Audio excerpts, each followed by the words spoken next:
My name is Evelyn. I have always considered myself a devoted wife and a caring mother. My life was predictable, stable, a carefully curated existence filled with responsibilities and small joys. The laughter of my children, the warmth of my husband's embrace, the satisfaction of a well-kept home, these were the things that defined me. I never questioned them, never yearned for more.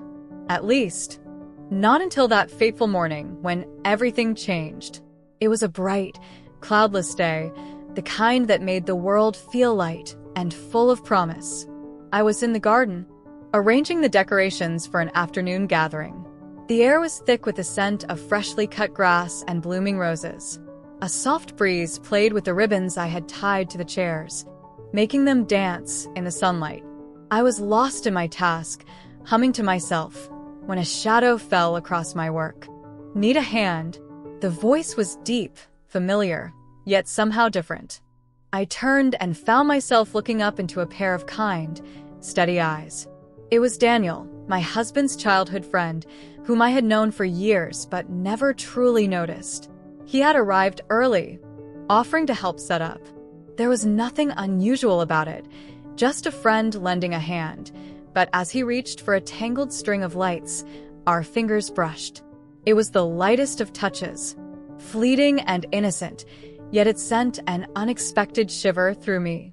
A spark, sudden and unbidden, ignited in the quiet corners of my heart. I laughed it off, pushing the moment aside, telling myself it was nothing. But as the day unfolded, I became aware of something new, something I couldn't quite name. A restlessness, a curiosity, a longing that had been buried beneath years of routine and responsibility. How far can our desires go, and how can they change our lives? I had always believed in boundaries, in loyalty, in the safety of the life I had built. But as I stood there in the golden afternoon light, watching Daniel work beside me, I realized that a single, unexpected moment could shift the foundation of everything I thought I knew. This is a story about how one accidental touch turned my world upside down. If you wish to know how this unexpected twist of fate unfolds, read on. Balancing precariously on a slightly wobbly ladder, I meticulously wrapped a string of twinkling fairy lights around the wooden beams of our patio.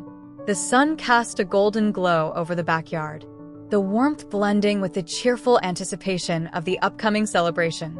My daughter Lily's birthday was always a special occasion, one that I poured my heart into, ensuring every detail was just right. The pastel balloons swayed gently in the breeze, and the scent of freshly mowed grass mixed with the sweet aroma of the cake cooling inside. Despite the joy of preparations, the bulk of the work often fell on my shoulders. My husband, Daniel, was absorbed in his job, always caught in a whirlwind of meetings and deadlines. He promised to help when he could, but I had long learned to manage on my own. Years of practice had made me adept at multitasking, though I occasionally wished for an extra pair of hands. The ladder beneath me gave a subtle tremor, but I remained steady, used to its quirks. Just as I secured the final loop of lights, a voice called out, deep and unmistakably familiar. "Hi, Mrs. Bennett. Need a hand?" The unexpected sound startled me, and my fingers fumbled against the wire. My heart skipped a beat as I turned my head too quickly, causing the ladder to shift beneath my weight. I caught my breath and steadied myself just in time, my pulse still racing. Standing before me, hands casually tucked into his pockets, was Nathan, the son of my best friend, Olivia. For a moment, I simply stared, struggling to reconcile the tall, broad-shouldered young man in front of me with the freckle-faced boy I once knew. It had been years since I'd last seen him. Time had sculpted his features into something more defined, more mature, yet his warm brown eyes still held the same mischievous glint I remembered from his childhood. "Nathan." I finally managed, my voice laced with both surprise and delight. "Is that really you?" He grinned, the corners of his eyes crinkling slightly. "In the flesh." I climbed down carefully, my mind racing with questions. What was he doing here? Why hadn't Olivia mentioned he was back in town? Memories of summers spent with Olivia and our children flooded my mind. Picnics by the lake, backyard games, and the laughter of two inseparable kids, Nathan and Lily, chasing fireflies at dusk. As my feet touched the ground, he stepped forward, extending a hand as if to steady me. "Didn't mean to startle you," he said, his tone light but sincere. "I was just passing by and saw you up there. Thought I'd check if you needed help." I smiled, brushing my hands against my jeans. "It's good to see you, Nathan. It's been so long. How have you been?" As he opened his mouth to answer, I couldn't shake the feeling that his return wasn't just a casual visit. Something lingered in his expression, something unreadable yet significant. And I had a strange feeling that this unexpected encounter was only the beginning of something much bigger. "Oh, Nathan, thank you. I'd really appreciate that," I replied, trying to keep my voice steady as I carefully climbed down the ladder. My fingers gripped the sides a little too tightly, but before I could even think about losing my balance, Nathan stepped forward, his hands securing the base. As I reached the final step, our hands brushed, just for a moment, a fleeting, barely there touch. But somehow, it sent an unexpected ripple through me, a warmth that lingered even after we pulled away. "I just got here and saw you struggling a bit," Nathan said, his voice laced with amusement. His hazel eyes sparkled, a hint of mischief dancing within them. I let out a small laugh, trying to shake off the sudden rush of nerves. "That's very kind of you," I said, gesturing toward the garden. "There's still a lot to do." Together, we made our way across the yard, the late afternoon sunlight filtering through the trees, casting golden hues over the scattered decorations. A soft breeze carried the scent of freshly cut grass and blooming flowers, mingling with something distinctly him, warm, familiar, comforting. As we worked side by side, arranging garlands and adjusting fairy lights, I became acutely aware of him. The way he moved so effortlessly, as if he belonged here. The way his fingers brushed against mine when we reached for the same ribbon. The way he laughed, deep and rich, filling the quiet spaces between us. With every fleeting touch, every glance that lingered just a second too long, my heart responded in a way I hadn't expected. It was subtle, unspoken, but undeniable. And in that moment, as the sun dipped lower and the sky turned shades of pink and gold, I realized something. This wasn't just a passing feeling. This was something more, something real. As the evening approached, the golden hues of sunset stretched long shadows across the manicured lawn. The estate was bathed in the warm glow of lanterns strung along the terrace, their flickering light mingling with the soft melodies of a string quartet playing in the background. One by one, the guests arrived, draped in elegant evening attire, their laughter and conversation gradually breathing life into the grand affair. Among the lively hum of voices and clinking of glasses, a different kind of energy pulsed beneath the surface, a quiet tension, a secret known only to Nathan and me. It had begun during the feverish preparations that afternoon, an unspoken understanding exchanged in fleeting glances, in the brush of hands as we arranged the final details. Now, even amidst the crowd, that connection remained, an invisible tether pulling us toward one another. The party flourished. Guests spilled onto the veranda, engaging in light-hearted debates, swirling their drinks in crystal goblets as they exchanged knowing smiles. Candlelight flickered in the depths of their glasses, mirroring the glint of intrigue that danced in their eyes. I moved through the throng, exchanging pleasantries, accepting compliments on the evening's arrangements, but my attention remained subtly attuned to one person. Nathan. I spotted him near the drinks table, effortlessly commanding the space with his presence. He spoke animatedly, his rich laughter blending seamlessly with the music, his audience entranced by whatever story he was spinning. Even from a distance, I could feel his energy, the gravitational pull of his charm drawing people toward him. I hesitated, watching the way he moved, the way his eyes sparkled under the glow of the chandeliers. It was a sight both mesmerizing and infuriating, how easily he belonged to this world of effortless grace and social mastery. Then, as if sensing my gaze, he turned.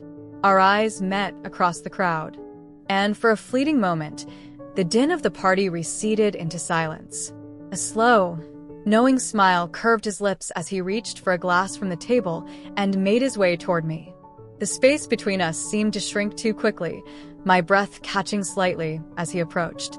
"Mrs. Bennet," he greeted smoothly, his voice laced with mischief. He extended the glass toward me, his fingers grazing mine for the briefest second. "Save the last glass of Lily's favorite drink for you." I arched a brow, accepting the offering, a thoughtful gesture.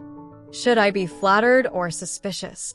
His smile deepened, eyes glinting in the candlelight. A little of both, perhaps. The party swirled around us. Laughter, music, the distant sound of glasses meeting in toasts. But in that moment, it was as if we stood at the center of something entirely our own. The invisible thread between us pulled taut, unspoken words shimmering in the space between our breaths. And then, just as quickly as he had drawn near, Nathan stepped back, seamlessly rejoining the crowd, leaving me standing there with the weight of his presence lingering in the space he had just vacated. The night was only beginning, and I had the distinct feeling that this was a game we would both play until the very last candle flickered out. The evening air was cool, carrying the faint scent of blooming jasmine. The distant murmur of other guests faded as we wandered toward a secluded corner of the garden, where lanterns cast a soft, golden glow over the ivy-covered trellis. The night wrapped around us like a cocoon, shutting out the world beyond. For a while, we spoke in lighthearted tones, exchanging jokes, reminiscing about trivial things, and allowing laughter to fill the spaces between words. It was a rare moment of ease, where formality melted away, leaving behind something more personal, more real. Then his voice shifted, taking on a quieter, more thoughtful tone. "Evelyn," he said, and I noticed for the first time that he had never used my first name before. The way he said it, soft yet deliberate, sent a curious warmth through me.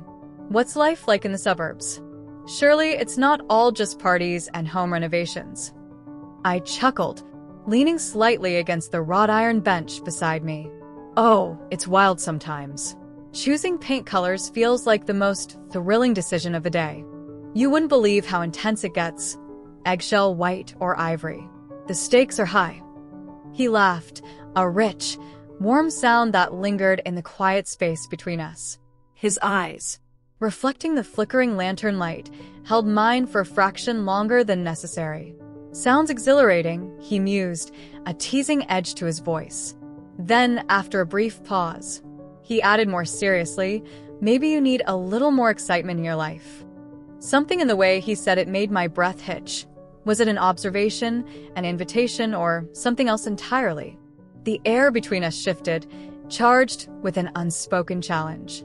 I searched his face for meaning, but he gave nothing away, only that slight, knowing smile playing at his lips. I tilted my head, feigning contemplation. "Oh, and what would you suggest?" He leaned in just a little, his voice dropping to a near whisper. "That depends. Are you willing to take a chance?" A part of me wanted to brush it off, to turn it into another joke, but another part, a quieter, more daring part, wanted to lean in, to see where this conversation might lead.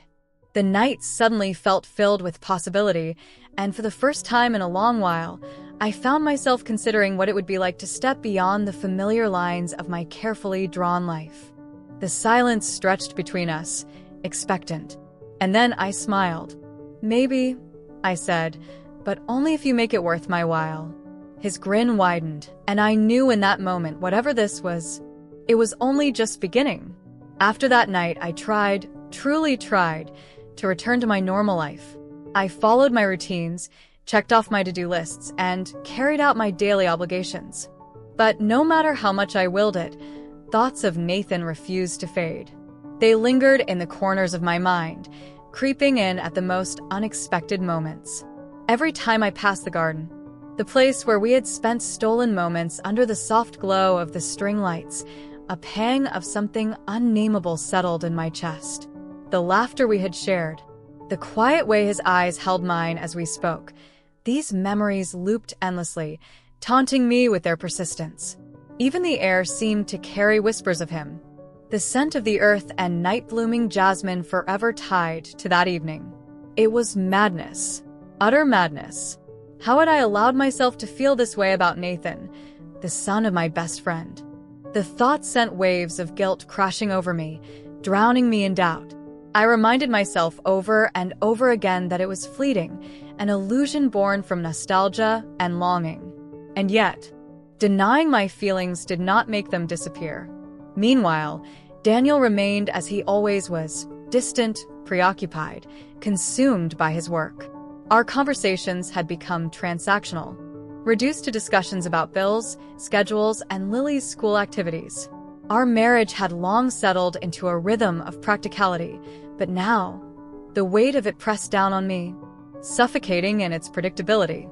I found myself watching him at night, hoping, perhaps foolishly, that he would sense the shift within me, that he would look at me the way he once had.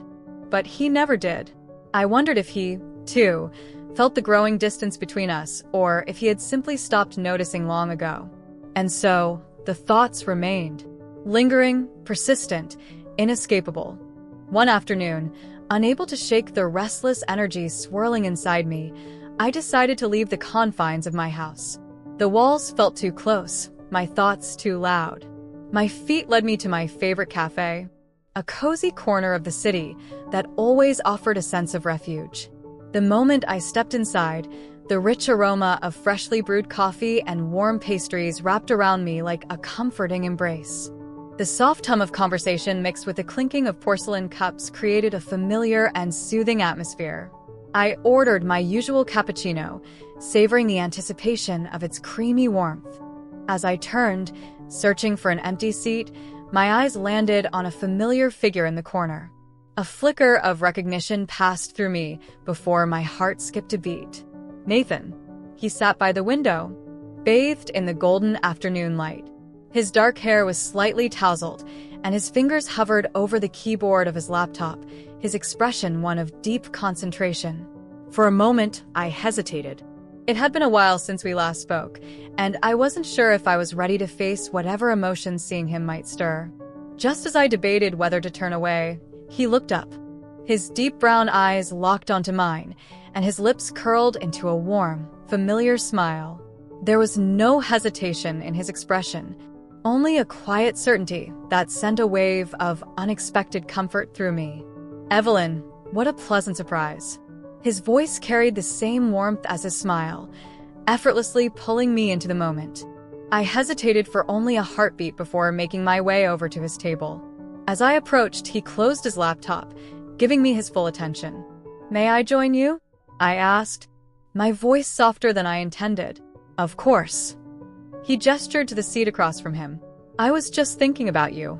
His words sent a ripple through me, an unspoken undercurrent of something deeper.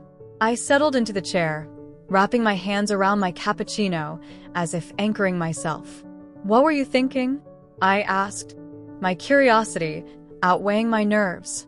He studied me for a moment before answering, his expression thoughtful. "That I hoped we'd run into each other again." The air between us shifted, tinged with something unspoken, something waiting to be acknowledged. As the afternoon stretched on and our conversation unfolded, I realized that perhaps fate had a way of bringing people back together, just when they needed it most.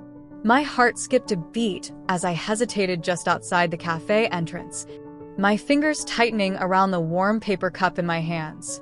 The air carried the rich aroma of freshly brewed coffee, mingling with the distant hum of conversations and the occasional clink of ceramic cups against saucers. Then I saw him. Nathan was sitting by the window, bathed in the golden afternoon light, his fingers resting lightly against the trackpad of his laptop. His usual furrowed brow was absent, replaced by a contemplative stillness. He looked up just as I took a step forward, his expression shifting from focus to mild surprise, then something unreadable. My breath hitched. I had convinced myself that after the party, after that moment of undeniable tension between us, we would both retreat, go back to our respective orbits. And yet, here he was, and here I was, drawn to him despite the unspoken complications. "Nathan," I finally managed, my voice steadier than I expected. I didn't expect to see you here. He closed his laptop with an easy movement, the corners of his lips tilting into a half smile. I like changing study spots. Helps me focus. His gaze met mine, unwavering. Care to join me for coffee? I hesitated, glancing at my already full cup before nodding. I already have mine, but sure. Sliding into the chair across from him, I became acutely aware of the way my pulse quickened, of the way the world outside the cafe seemed to quiet, leaving only the space between us filled with a strange, charged stillness. It wasn't like the tension at the party, the tension laced with uncertainty, avoidance, and something dangerously close to longing. This was different. This was quieter, an understanding that settled between us like the steam curling from our cups. We weren't just avoiding the truth anymore. We were acknowledging it in the only way we knew how, through silence, through the glances we held a second too long, through the way my fingers toyed with the rim of my cup, and the way his lingered against the surface of the table. I should have walked away. I should have kept things simple.